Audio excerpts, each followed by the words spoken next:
جایی درست اومدین جناب شیوا هستم. بله جناب شیوا، عرض می‌کردم که جایی درست اومدین. همین از سائه تونستم اطلاعاتی به دست بیارم که عمرن وکیلی دیگری نمیتونست.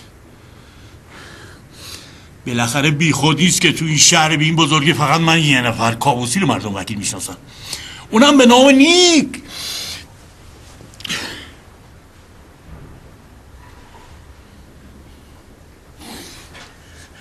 باید عرض کنم که پرونده هنوز به دادگاه فرستاده نشده. این هم حسنه هم عیبه. بپرسین چرا؟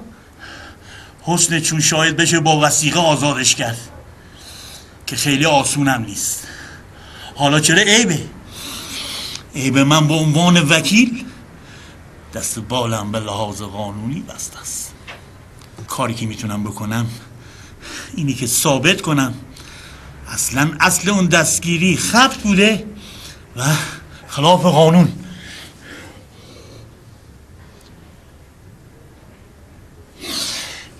این از کاری که من باید بکنم.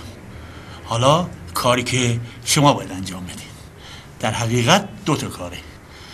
اول اینکه دستمزد من بالاست. البته وکیلایی هم هستن این دور و برا ارزونتر میگیرن. استادم قدیمم میگفت هر چی پول بدی آش میخوری. یعنی چقدر؟ ناقابل.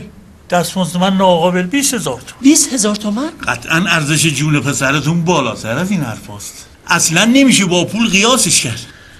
و اما ثانیاً اسلحه‌ای که پسرتون معترف شده رو پیدا کنین. زیر سنگم که شده پیداش کنین. اگر تأکید میکنم محض خاطر اینی که اگر گلوله‌ای از اون اسلحه شلیک نشده باشه خیلی راهو رفتیم.